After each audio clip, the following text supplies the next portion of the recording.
Good morning student.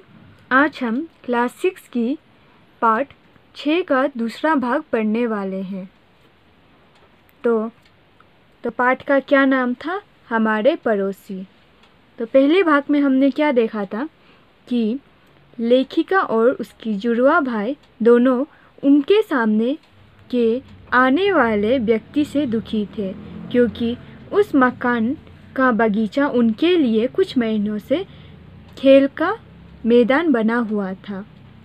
अब वो वहाँ नहीं खेल पाएंगे और साथ ही साथ उस मकान के मालिक को देखकर दोनों निराश हो गए, क्योंकि वो व्यक्ति और कोई नहीं बल्कि उनके स्कूल के गणित के अध्यापक थे, जिनका नाम था शंकर साहब। बच्चे उनसे बहुत डरते थे। बच्चे ने जब अपनी मम्मी पापा को बताया तो वे बहुत खुश हुए, पर बच्चे खुश नहीं थे। अध्यापक और बच्चे के बस स्टॉप दोनों सेम ही जगह में थे। बच्चे जानबूझकर लेट करते थे बस में जाने के लिए, ताकि उनके अध्यापक आगे चला जाए और वो धीरे धीरे आते रहें। पर एक दिन उनके अध्यापक ने उन्हें गाली दी, तब से वे समय में आते थे। चलिए अब हम दूसरा भाग शुरू करते हैं। हम लोगों ने चुपचाप सिर झुका लिया, जानते थे कि तो यहाँ हम लोगों से क्या मतलब है? लेखिका और उसका जुड़वा भाई। हमें हार माननी ही पड़ेगी। इसके बाद से हम लोग सही समय पर बस स्टॉप पहुँचते और बस रवाना होने तक शंकर साहब के साथ कई पीड़ादायक मतलब कष्ट देने वाला क्षण मतलब पल गुजारते। वे हमारे अंकों के बारे में सवाल पूछते और जब हमारे अंक कम रहे होते तो बहुत ही अप्रिय अंदाज में घुराते। जब अध्यापक उन दोनों से उनकी अंक मतलब मार्क्स के बारे में पूछते थे और जब उन्हें कम अंक मिलते तो अध्यापक उन्हें गुस्से से घूरते थे। तब अध्यापक कहते हैं, तुम लोग आजकल बिल्कुल नहीं पढ़ते हो। उन्होंने क्रोध में एक दिन कहा, या तो टीवी देखते रहते हो या फिर समय बर्बाद करते रहते हो। इस बारे में कुछ करना पड़ेगा। एक दिन अध्यापक ने उन दोनों को क्रोध से कहा कि तुम लोग बिल्कुल अच्छी तरह से पढ़ाई नहीं करते हो, या टीवी देखते रहते हो या फिर समय बर्बाद करते रहते हो। तब लेखिका कहती है, करना तो मुझे ही पड़ा। आज मैं बाहर नहीं निकलूंगी। मैंने शाम को रवि से कह ही दिया। तब रवि कहता है, क्यों? हमने होमवर्क तो कर ही लिया है। तो लेखिका कहती है, नहीं, तुम्हें मालूम तो है कि हम पर किसी की निगाहें हैं। समय बर्बाद करते हुए पकड़े जाने की मेरी कोई इच्छा नहीं है। अगर उन्होंने किसी से शिकायत कर दी तो? तब रवि कहता है, पर खेलना तो स्वास्थ्य के लिए अच्छा होता है। रवि ने तर्क दिया। राय साहब ऐसा कहते हैं, मालूम है ना? राय साहब हमारे व्यायाम शिक्षक थे और रवि के आदर्श भी। कुछ नहीं, मैं बोली। कौन बोली? लेखिका। मैं बाहर की सीढ़ियों पर बैठी हूँ और वही पढ़ूंगी ताकि उन पर कुछ असर पड़े। तुम्हें जैसा उचित लगे करो। नाराज सा होकर रवि तो बाहर चला गया, जबकि मैंने एक मोटी सी किताब उठाई और आगे की सीढ़ियों पर बैठकर पढ़ाई में डूबने का दिखावा करने लगी। 15 मिनट बाद ही जब मुझे अपने निर्णय पर खेद होने लगा था, तभी रवि आया। उसके पैरों के पास एक कुत्ता था। इस प्यारे से काले कुत्ते को हम लोग गलियों में घूमते हुए या बहादुरी से हर किसी के बगीचे में घुसते या जांच पड़ताल करते हुए देख चुके थे। हमने उसे अगले मकान में जाते देखा था और उसकी खैर मानते रहते थे। मैं झटके से सीढ़ी से नीचे कूदी और उसे सहलाने लगी। बहुत प्यारा है, मैंने कहा। कौन? लेखिका ने। किसका है? इसके गले में कोई पट्टा नहीं है। कुत्ता उत्साह से अपनी पूंछ हिलाए जा रहा था। उत्साह मतलब खुशी से। यह मेरे पीछे पीछे आया है, रवि शान से बोला। मुझे लगता है यह मुझे चाहता है। तभी खट से दरवाज़ा खुला और शंकर साहब सड़क पार कर हमारी ओर आने लगे।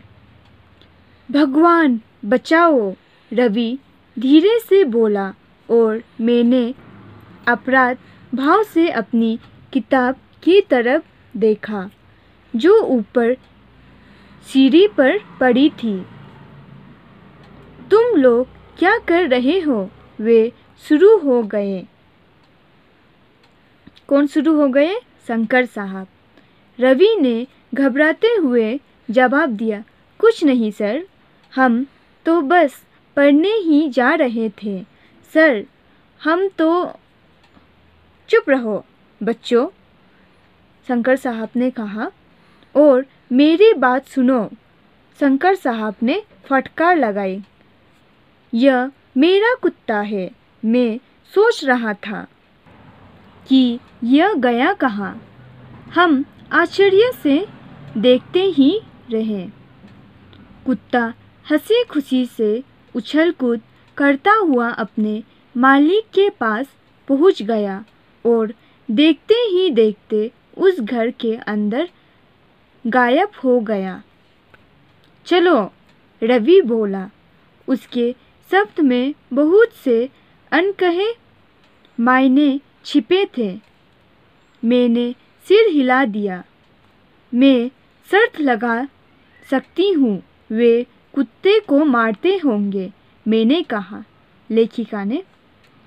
उनको रोकने टोकने कोई आश्चर्य नहीं जो कुत्ते की आंखों में उदासी छाई है।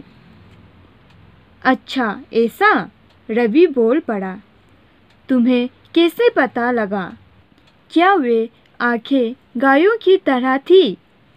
रवि तो तभी से जानवरों से प्यार करने लगा था जब से वो कुत्ते और बिल्ली में फर्क समझने लायक हुआ था। बच्चों, तुम लोग क्या कर रहे हो? हमारी माँ बाहर आकर बोली।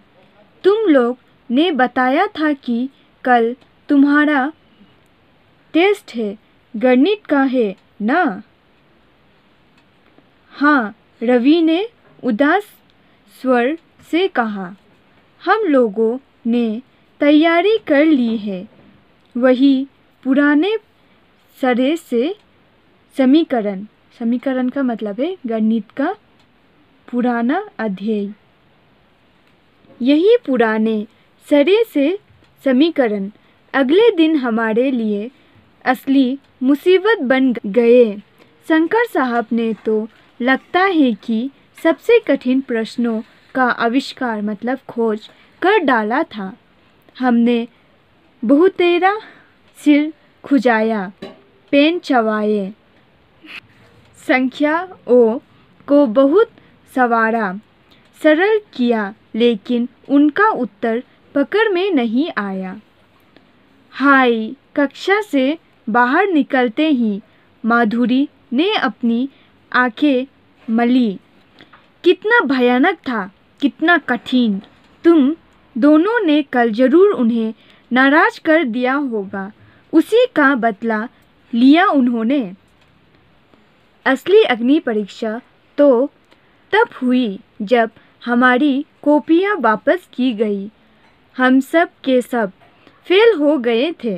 शंकर साहब की चमकती आंखें और गरजती आवाज़ वाले प्रचंड हाव भाव को देखकर हम सभी घबराए जा रहे थे।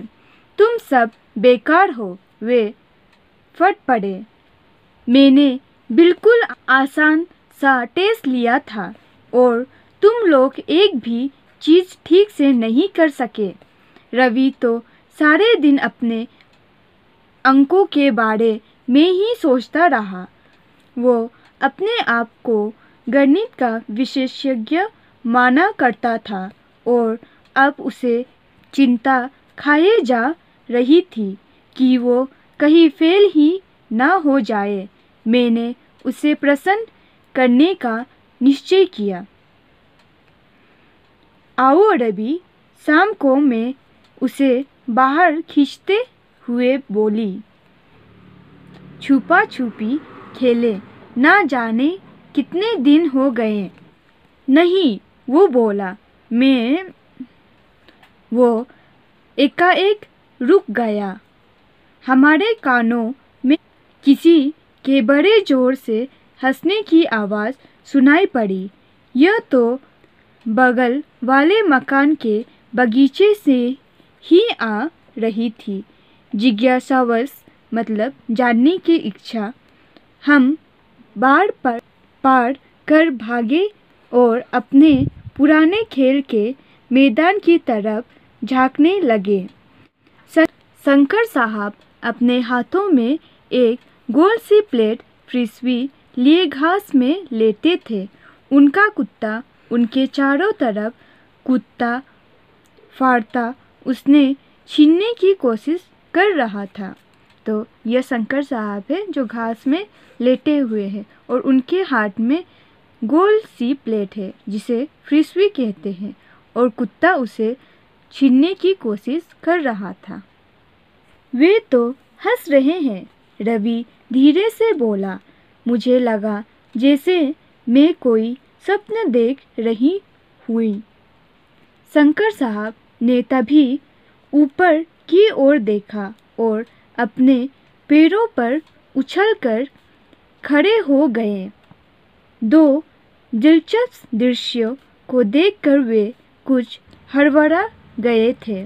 कुछ परेशान मुद्रा में उन्होंने उसे प्लेट को घुमाया और कुछ सोचने लगे। क्या तुम लोग भी खेलना चाहते हो?